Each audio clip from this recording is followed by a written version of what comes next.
مالک اللہ ہی ہے، وہی دیتا ہے، وہی روکتا ہے. ہماری جان بھی اس کے قبضے میں ہے، ہماری روحیں نیند کے وقت بھی وہی روح قبض کرتا ہے، اور جب انسان فوت ہو جاتا ہے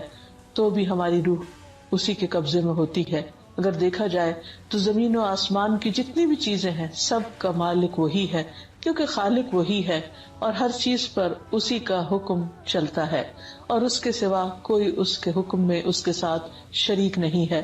تو حقیقت یہ ہے کہ اللہ سبحانہ تعالیٰ ہی اپنی خاص مصلحت اور حکمت کی وجہ سے انسانوں کی زندگی میں تنگی لاتا ہے، اور پھر جب چاہے اس میں کشادگی پیدا کر دیتا ہے، وسعت پیدا کر دیتا ہے، اور جس کے لیے چاہتا ہے، کیونکہ اس کی حکمت اور اس کا علم وسیع ہے، ہر چیز پر چھایا ہوا ہے. بعض اوقات انسان کی زندگی میں کوئی غم آ جاتا ہے، دل تنگ ہونے لگتا ہے، یا کبھی حالات ایسے ہوتے ہیں کہ یوں لگتا ہے جیسے زمین تنگ ہو گئی ہے، ہر چیز میں مشکل اور پریشانی آ گئی ہے. بظاہر انسان کو ان تمام چیزوں میں اپنے لیے بہت تکلیف محسوس ہوتی ہے، لیکن حقیقت یہ ہے کہ اس کے پیچھے بھی کوئی بڑی مصلحت کار فرما ہوتی ہے. بعض اوقات انسان کی اصلاح مطلوب ہوتی ہے، بعض اوقات انسان کے درجات میں بلندی اللہ سبحانہ تعالیٰ نے لکھ رکھی ہوتی. انسان کبھی اپنے نیک عمل کی وجہ سے اس مقام تک نہیں پہنچ سکتا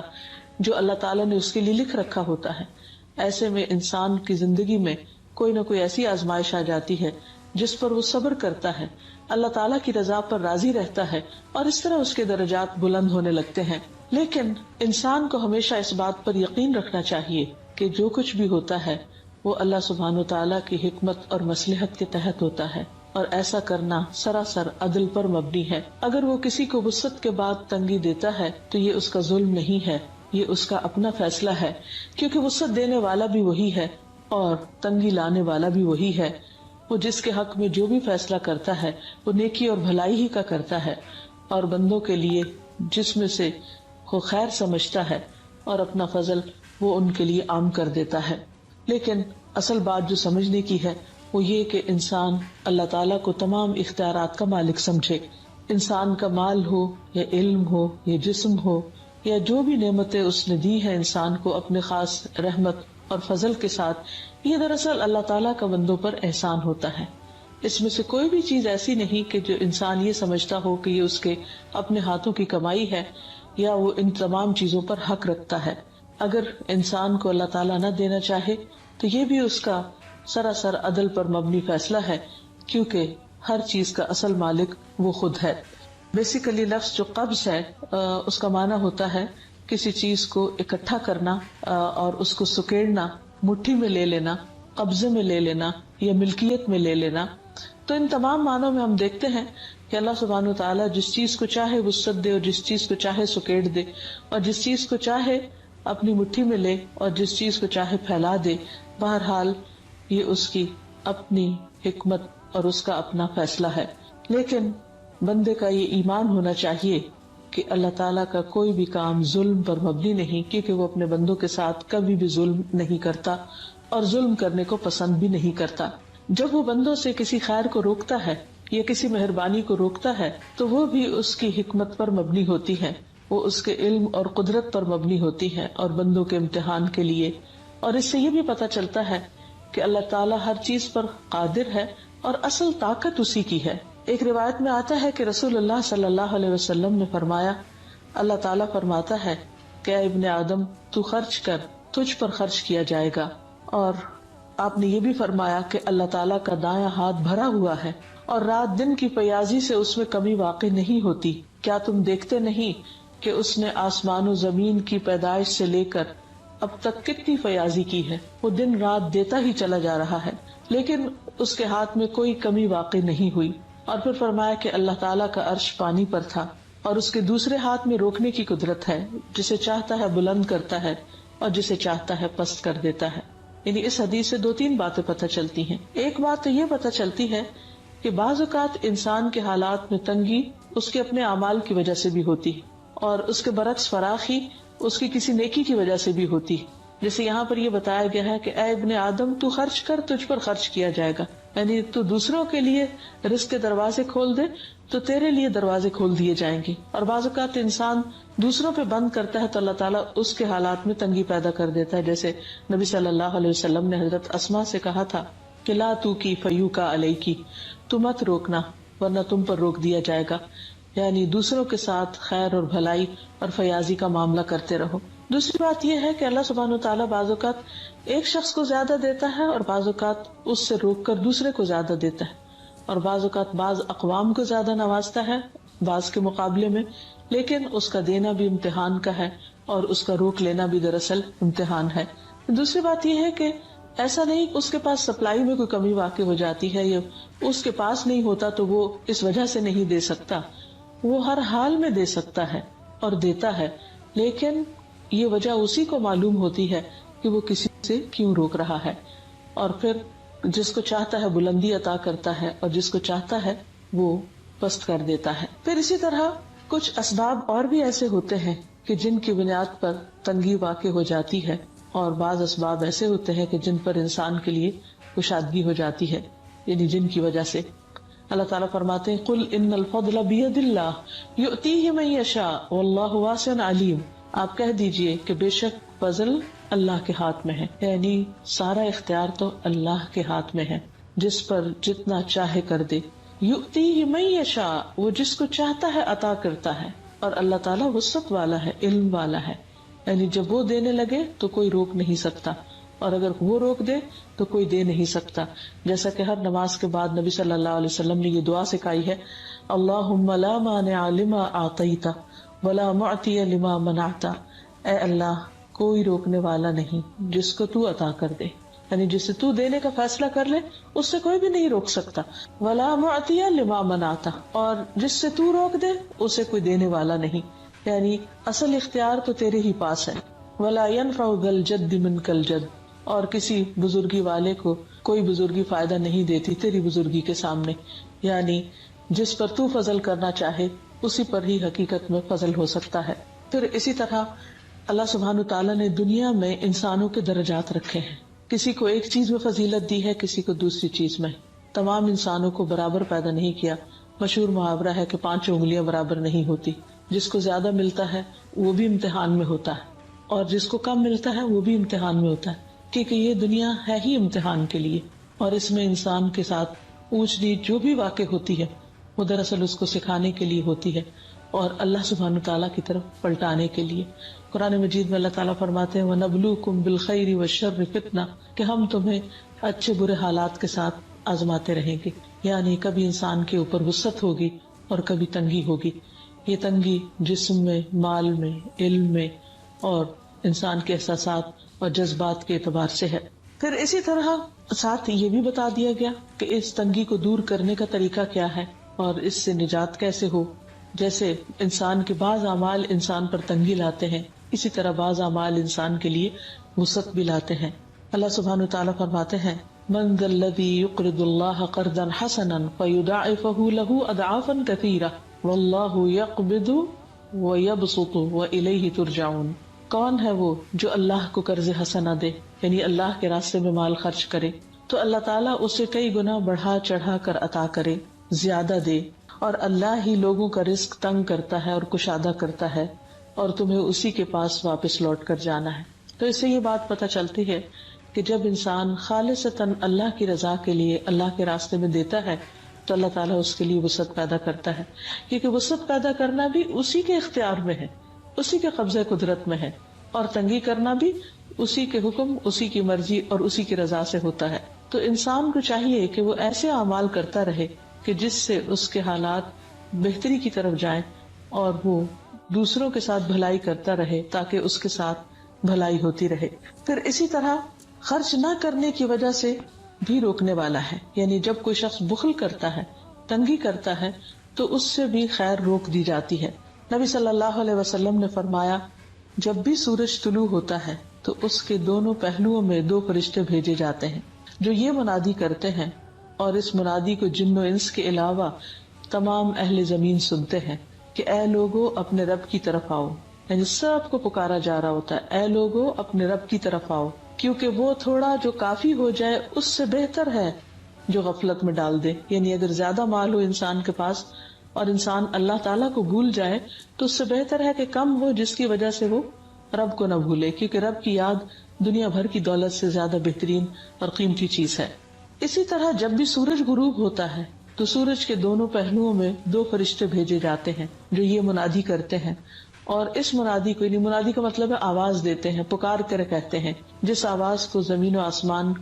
کی تمام چیزیں سنتی ہیں سوائے انسان اور جن کے، کہ اے اللہ، یعنی وہ فرشتے کیا کہتے ہیں، اے اللہ خرچ کرنے والے کو اس کا نعم البدل عطا فرما، یعنی اس سے بھی بہتر چیز عطا کر، اور اے اللہ روک کر رکھنے والے کے مال کو ہلاک کر دے، یعنی جو دوسروں کے لیے خیر و بھلائی نہ کرے پھر تو اس سے بھی خیر و بھلائی کو دور کر دے۔ تو اس سے یہ بات پتہ چلتی ہے کہ جہاں ایک طرف اللہ تعالیٰ کی حکمت اور مصلحت ہوتی ہے روکنے میں، وہاں دوسری طرف انسان کے کچھ اعمال بھی ایسے ہوتے ہیں جن کی وجہ سے رزق میں تنگی ہونے لگتی ہے یا خیر و بھلائی آنا رک جاتی ہے، اور خصوصاً اس وقت جب انسان دوسروں سے خیر و بھلائی روک لیتا ہے۔ پھر اسی طرح اللہ سبحانہ و تعالیٰ کے پاس تو ہر چیز کے خزانے ہیں، لیکن وہ ایک محدود حد کے اندر لوگوں کو دیتا ہے تاکہ زمین میں سرکشی اور فساد ہی نہ پھیل جائے، کیونکہ اگر اللہ سبحانہ و تعالیٰ اس دنیا میں ہر ایک کو انلمیٹڈ دے دے تو پھر زمین اس سے بھی زیادہ فساد سے بھر جائے، جس سے جو آج ہم دیکھتے ہیں۔ قرآن پاک میں اللہ تعالیٰ فرماتے ہیں سورۃ الشورى آیت نمبر 27 میں، وَلَوْ بَسَطَ اللَّهُ الرِّزْقَ لِعِبَادِهِ لَبَغَوْا فِي الْأَرْضِ وَلَكِنْ يُنَزِّلُ بِقَدَرٍ مَا يَشَاءُ إِنَّهُ بِعِبَادِهِ خَبِيرٌ بَصِيرٌ۔ اور اگر اللہ اپنے سب بندوں کو وافر رزق عطا کر دیتا تو وہ زمین میں سرکشی سے ادھم مچا دیتے، مگر وہ ایک اندازے سے جتنا چاہتا ہے نازل کرتا ہے، یقیناً وہ اپنے بندوں سے باخبر ہے، انہیں دیکھ رہا ہے۔ یعنی اللہ سبحانہ تعالیٰ کو یہ معلوم ہے کہ کس بندے کو،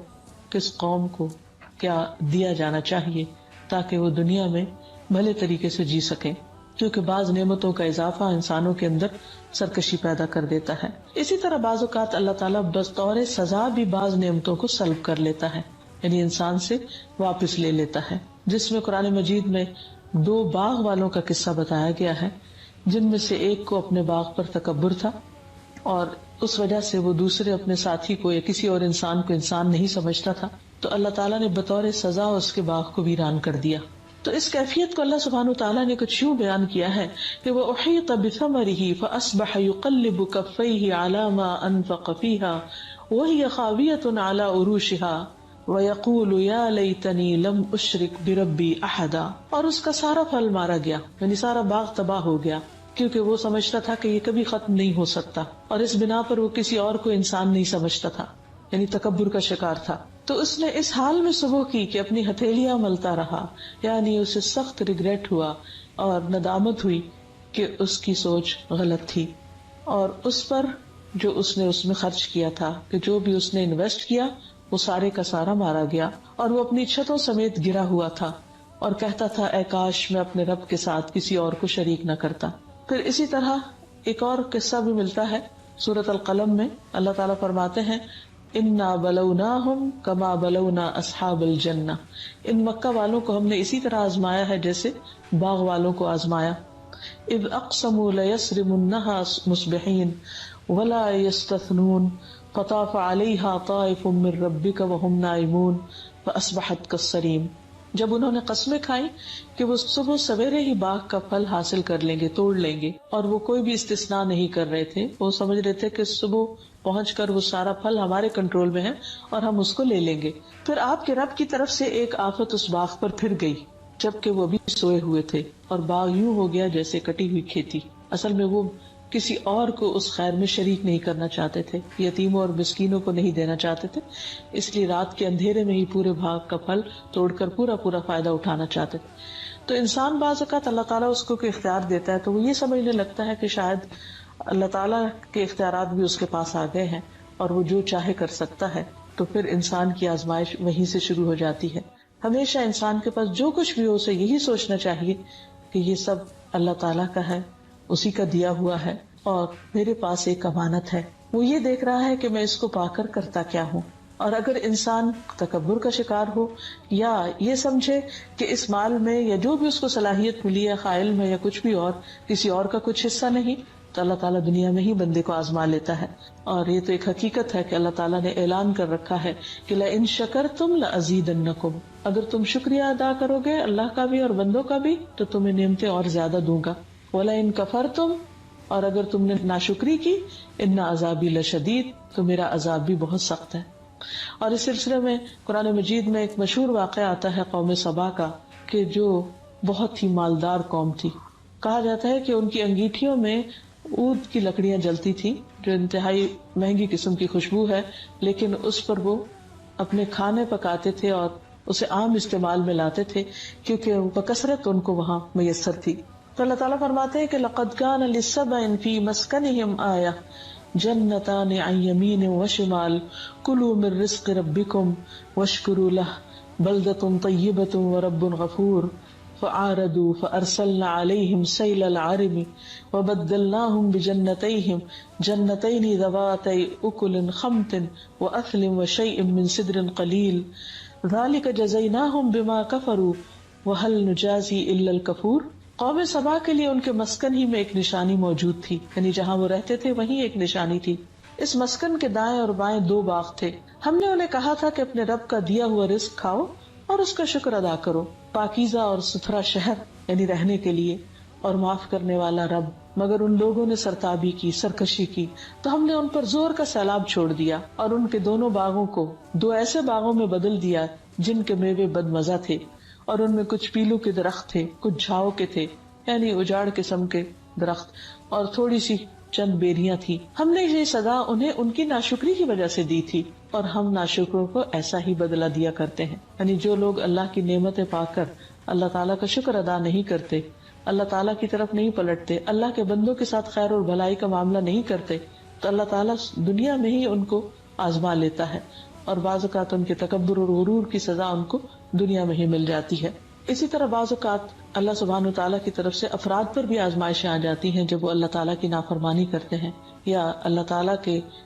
دی ہوئی صلاحیتوں کو صحیح طور پر استعمال نہیں کرتے۔ ایک آدمی رسول اللہ صلی اللہ علیہ وسلم کی خدمت میں بیٹھا ہوا تھا اور کھانے کا وقت تھا۔ جب کھانا شروع ہوا تو اس نے بائیں ہاتھ سے کھانا شروع کیا۔ آپ صلی اللہ علیہ وسلم نے فرمایا کہ دائیں ہاتھ سے کھاؤ۔ اس نے کہا کہ میں اس کی استطاعت نہیں رکھتا، میں نہیں کھا سکتا۔ آپ نے فرمایا تم کھا بھی نہیں سکو گے۔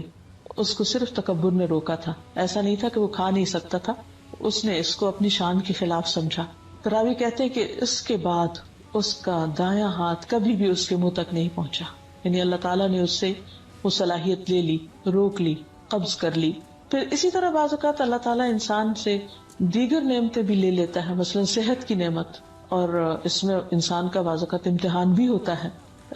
سعید کہتے ہیں کہ میں سلمان کے ساتھ کندا کے ایک مریض کی عیادت کے لیے گیا۔ جب وہ مریض کے پاس آئے تو انہوں نے کہا خوش ہو جاؤ، مومن کے مرض کو اللہ تعالیٰ کفارہ اور اپنی رضا کا سبب بنا دیتے ہیں، اور فاجر کا مرض ایسا ہے جیسے اونٹ کے اس کے مالک نے اسے باندھ دیا اور اس کے بعد چھوڑ دیا، اور اسے خبر نہیں کہ کیوں باندھا اور کیوں ہنکا دیا۔ یعنی مومن کے لیے صحت کا جانا ایک امتحان ہے، لیکن فاجر اور نافرمان شخص کے لیے اس صحت کا جانا، اس کو یہ بھی نہیں پتا ہوتا کہ یہ میرے ساتھ ہوا کیوں ہے۔ لیکن ہمیشہ انسان کو اس بات سے ڈرتے رہنا چاہیے کہ اس کی نعمتیں چلی نہ جائیں۔ نعمتوں میں صاحب علم لوگوں کا دنیا میں ہونا بھی ایک اللہ تعالیٰ کی بہت بڑی عنایت ہے، لیکن ایک وقت ایسا آئے گا کہ حدیث میں آتا ہے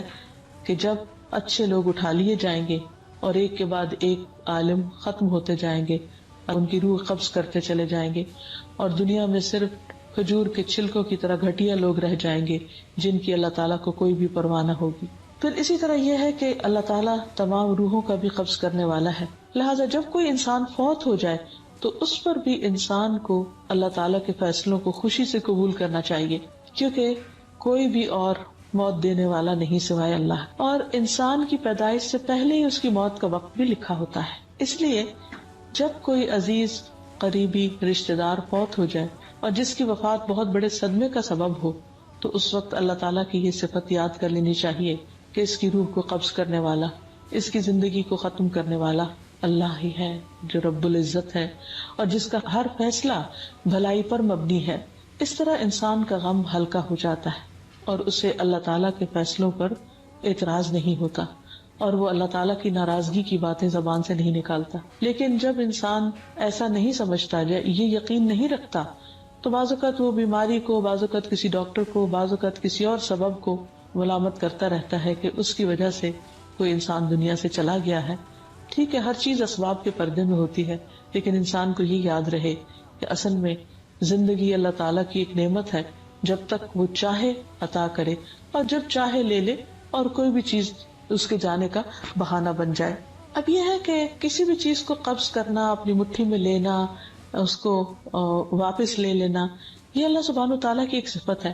لیکن کس طرح یہ کام ہوتا ہے، اس کا طریقہ کیا ہے، اس کو ہم نہیں جانتے، یعنی ہم اس کی کیفیت نہیں بتا سکتے۔ اسی طرح کسی چیز کے ساتھ ہم اس کو تشبیہ نہیں دے سکتے، اور نہ ہی ہم اس کا انکار کر سکتے ہیں، کیونکہ جو چیزیں اللہ تعالیٰ نے اپنے بارے میں خود بتا دی ہیں، ہماری ذمہ داری یہ ہے کہ ہم ان پر ایمان لانے والے ہوں۔ اگر اللہ تعالیٰ مٹھی کا ذکر کرتے ہیں یا اپنے ہاتھ کا ذکر کرتے ہیں تو ہم اس پر ایمان رکھتے ہیں کہ ہاں،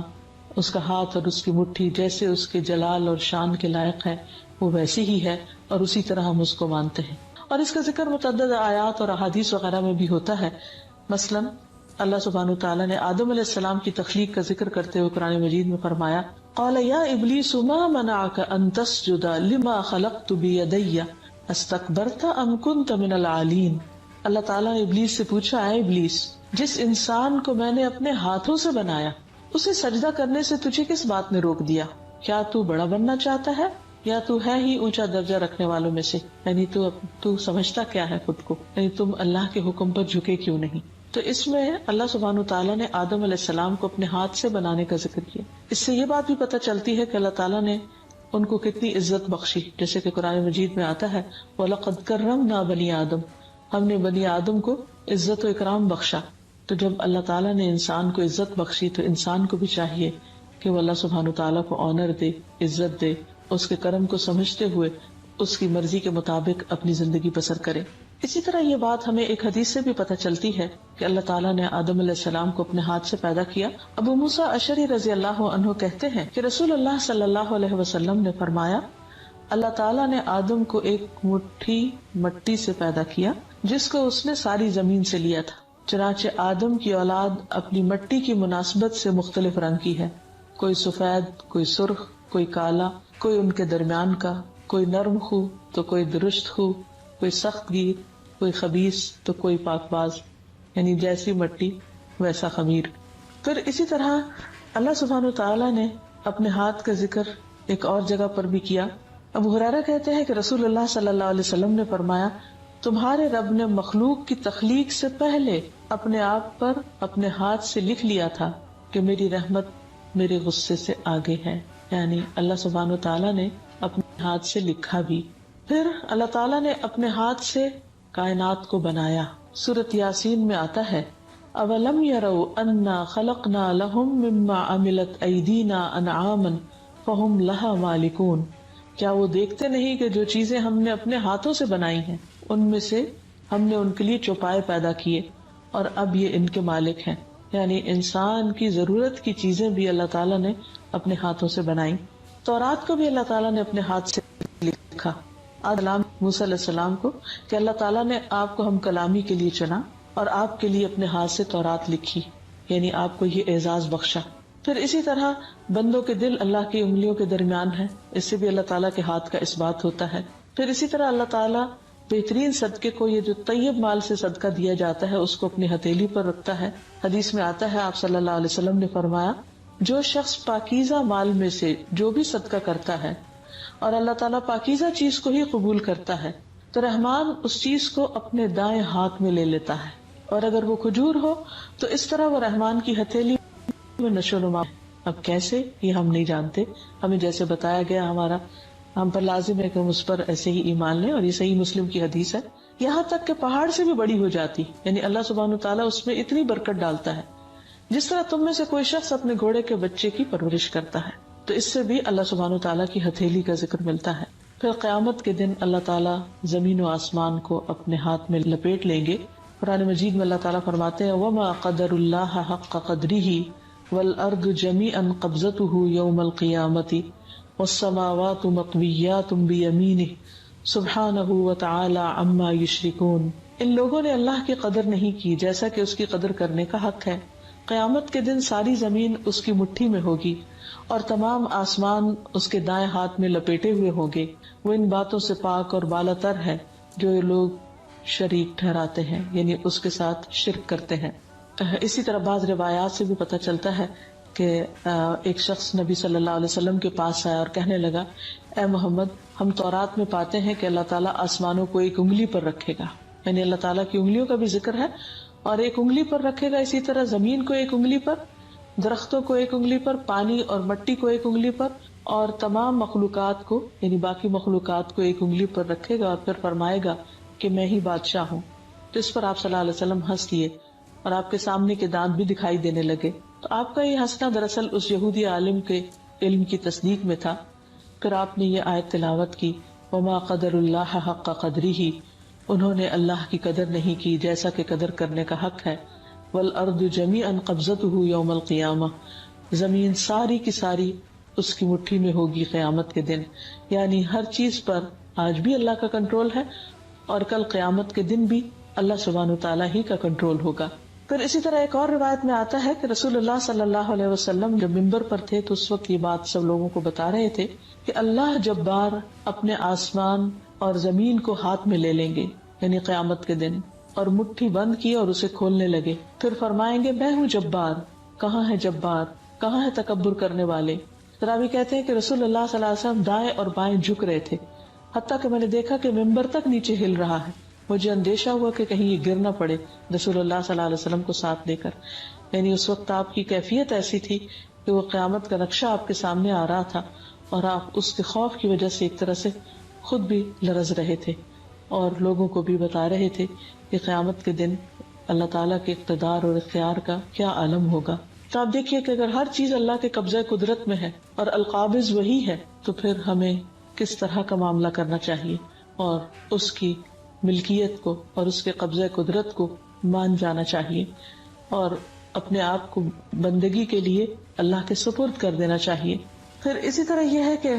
اللہ سبحانہ تعالیٰ سے انسان کو دعا بھی مانگتے رہنا چاہیے، اور جب دعا مانگے تو اس وقت اس بات کا یقین ہو کہ وہی دینے والا ہے، وہی رحمت کرنے والا ہے، وہی دے تو مجھے مل سکتا ہے، اور اگر وہ روک لے تو کوئی اور دے نہیں سکتا۔ اور خصوصاً وہ دعا کہ اللہم لا مانع لما آتیت ولا معطی لما منعت ولا ينفع ذا الجد منک الجد، ہر نماز کے بعد یہ دعا پڑھتے رہنا چاہیے، اور اس بات پر یقین رکھنا چاہیے کہ اگر اللہ تعالیٰ دے تو کوئی اور روک نہیں سکتا۔ جیسا کہ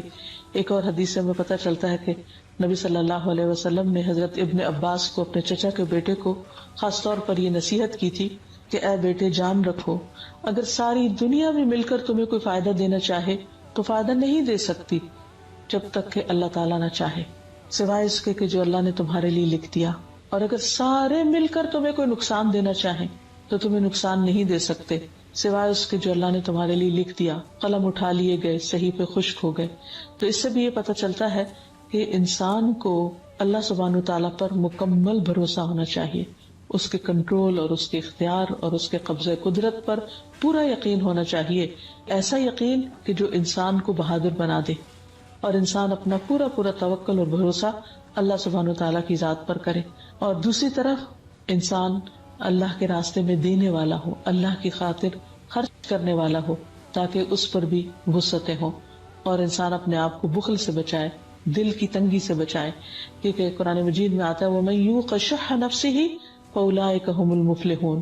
جو شخص دل کی تنگی سے بچا لیا گیا تو ایسے ہی لوگ دراصل فلاح پانے والے ہیں، کامیاب ہونے والے ہیں۔ اور ظاہر ہے کہ جو لوگ بخل کرتے ہیں، دلوں کے تنگ ہوتے ہیں، دوسروں کو معاف نہیں کرتے،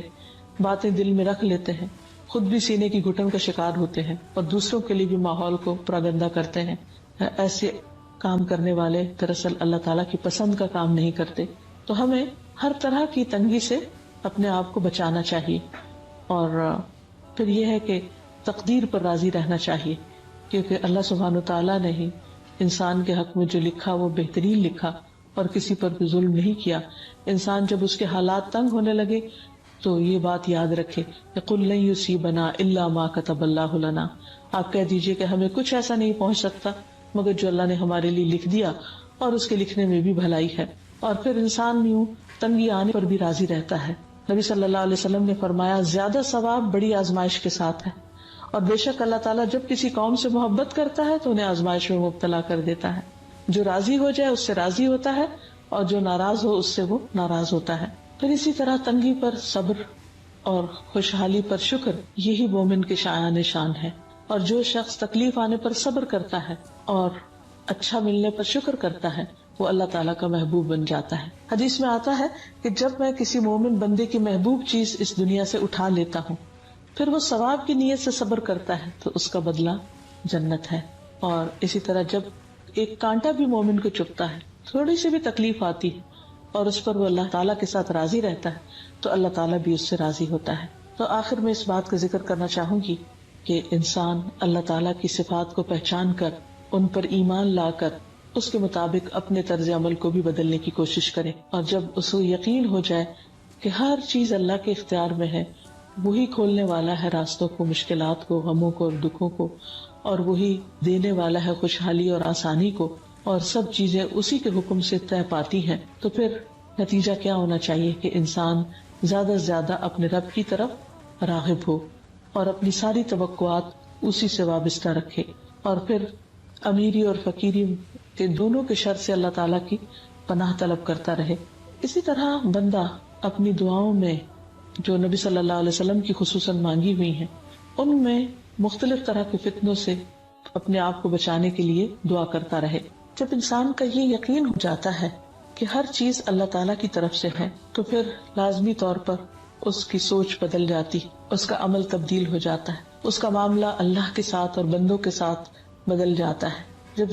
سوچ میں تبدیلی آتی ہے تو ہی رویے میں تبدیلی آ سکتی. اس لیے انسان ہر حال میں اللہ تعالیٰ کا شکر گزار ہوتا رہے اور اس طرح کے تمام شر سے اپنے آپ کو اللہ کی پناہ میں دیتا رہے. نبی صلی اللہ علیہ وسلم ان کلمات کے ساتھ دعا کیا کرتے تھے: اللہم انی اعوذ بک من فتنة النار وعذاب النار ومن شر الغنا والفقر. اے اللہ، میں تیری پناہ چاہتا ہوں آگ کے فتنے سے، آگ کے عذاب سے، مالداری کے شر سے اور فقیری کے شر سے، کیونکہ ہر چیز کے اندر خیر بھی ہے اور شر بھی ہے، اور اللہ تعالیٰ ہی ہے جو بندے کو ہر طرح کے شر سے محفوظ رکھ سکتا ہے. اور پھر یہ بھی ہے کہ بعض اوقات نعمت کا ہونا انسان کے حق میں اچھا نہیں ہوتا اور بعض اوقات نعمت کا جانا انسان کے حق میں اچھا ثابت ہوتا ہے. بہرحال انسان اللہ سے خیر ہی مانگتا رہے. نبی صلی اللہ علیہ وسلم کی ایک اور بہت خوبصورت دعا ہے: اللہم انی اعوذ بک من العجز والکسل والجبن والبخل والحرم والقسوة والغفلة والعیلة والذلة والمسکنة واعوذ بک من الفقر والکفر والفسوق والشقاق والنفاق والسمعة والریاء واعوذ بک من الصمم والبکم والجنون والجذام والبرص وسیء الاسقام. اے اللہ، میں تیری پناہ مانگتا ہوں عاجزی اور سستی، بزدلی اور بخل سے، انتہائی بڑھاپے اور دل کی سختی سے، غفلت سے، مفلسی اور ذلت سے اور ناداری سے، اور میں تیری پناہ مانگتا ہوں محتاجی اور کفر سے، نافرمانی اور مخالفت اور نفاق سے، بری شہرت اور دکھاوے سے، اور میں تیری پناہ مانگتا ہوں بہرے پن، گنگے پن اور پاگل پن سے، کوڑ، برس اور تمام بری بیماریوں سے. کتنی خوبصورت دعا ہے جو انسان کو ہر طرح کے غموں سے آزاد کرنے والی ہے. اور پھر آخر میں انسان کو یہ دعا مانگنی چاہیے کہ اللہ تعالیٰ کسی آزمائش کے بغیر ہی موت دینا اور ہم مرتے وقت تیرے ہی پسندیدہ دین سے اور تجھے راضی کر کے ہی دنیا سے جائیں. تو بہرحال یہ تھی اللہ سبحانہ و تعالیٰ کی صفت القابض، کہ اللہ ہی ہے جو ہر چیز پر مکمل کنٹرول رکھتا ہے، وہی تنگی لاتا ہے، وہی وسعت لاتا ہے. اس سے خیر کی امید رکھتے ہوئے اسے پکارتے رہیں. اللہ تعالیٰ ہم سب کا حامی و ناصر ہو. وآخر دعوانا ان الحمد للہ رب العالمین. السلام علیکم ورحمۃ اللہ وبرکاتہ. حقیقت میں اگر دیکھا جائے تو ہر چیز کا مالک اللہ ہی ہے، وہی دیتا ہے، وہی روکتا ہے. ہماری